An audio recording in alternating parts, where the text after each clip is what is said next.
The 62nd and 84th Regiments of the United States Colored Infantry arrived at Brazos, Santiago in deep South Texas during September of 1864 from duty stations in Louisiana and Missouri.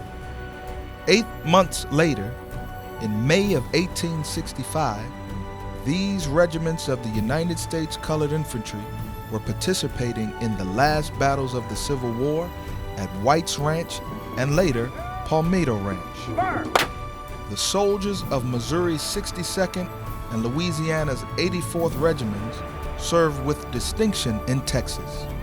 They were present in Galveston on June 19, 1865, when General Gordon Granger read aloud the contents of General Order No. 3, announcing the total emancipation of slaves, the first Juneteenth. The people of Texas are informed that, in accordance with the proclamation from the Executive of the United States, all slaves are free. This involves an absolute equality of personal rights and rights of property between former masters and slaves, and the connection heretofore existing between them becomes that between employer and hired labor. The freedmen are advised to remain quietly at their present homes and work for wages. They are informed that they will not be allowed to collect at military posts and that they will not be supported in idleness, either there or elsewhere. With Civil War battles fading into memory, troops from the 62nd and 84th were discharged. Replacing the departing regiments were battle-hardened USCI troops mustered out of Kentucky. The 114th, 116th, and 117th U.S. Colored Infantry. The Kentucky-based soldiers had seen battle at Petersburg and Richmond in Virginia, to the surrender of the Confederate Army of Northern Virginia at Appomattox Courthouse. And while these troops had faced death and other daunting challenges in the battlefields of the East, the towns of the South Texas border were a completely new experience. The chaos following the Civil War immersed the 114th, 116th, and 117th in a critical mission. With the collapse of the Confederate government, most of the local governments in Texas also collapsed, and there was really anarchy, and the Army basically was the law. Due to the importance of the mission, troops were immune to much of the racial discord affecting the U.S. in the Old South during that time period. And they came down to try to prevent former Confederates from moving into Mexico and continuing the war from there, stop bandit raids across the river, Indian raids across the river, and also to stop the Mexican Revolution from spreading north of the river as well.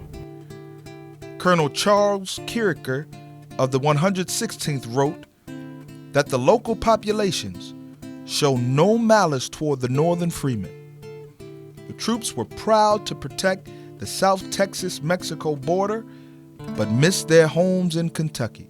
They understood that they enlisted for a period of 3 years, but yet they saw other men being mustered out, and they were retained.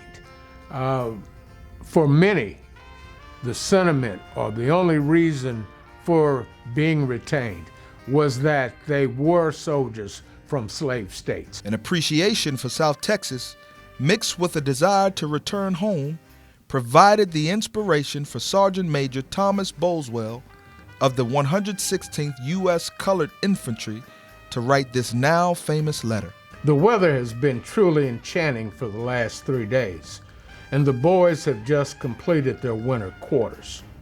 Though not as good as those we had last year in Virginia, still they are preferable. This day 1 year ago was a rather warm day for our regiment at White House, Virginia, but you know all about that, so I shall say no more. Roma is a very nice little village, situated on a high bluff, and is kept very clean. There are but 2 or 3 Americans in the place. If our regiment stays here any length of time, we will all speak Spanish, as we are learning very fast. We are in high hopes of being mustered out soon, but it seems that they have slighted us. Our corps is pretty much all gone home, but it is said that we are to be retained because we are slave state troops. Is this a good reason for our retention? No. We earnestly hope that the government will not be guilty of this great wrong toward us, as we have tried to do our duty. We're Kentucky boys, and there is no regiment in the field that ever fought better. We can boast of being the heroes of 8 hard-fought battles, and this we deem a sufficient recommendation for our discharge.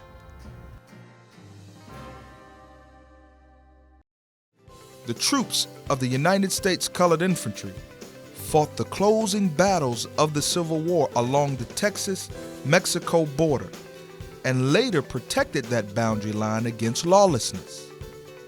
The legacy left behind by USCI troops stands to this day. Families across South Texas can trace their lineages to troops who served in the Civil War. Truly, the presence of the United States Colored Infantry helped build and define our South Texas spirit.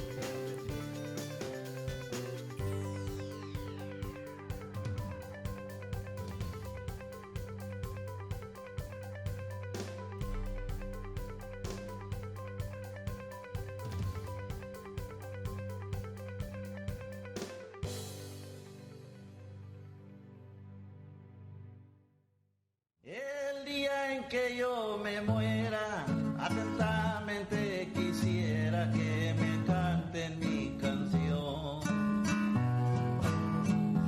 Dios quiera y se me conceda, de otra manera me fuera lleno de desilusión.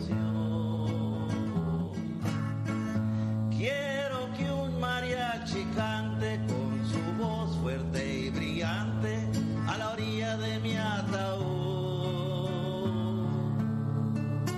Mi canción, lindo Río Grande.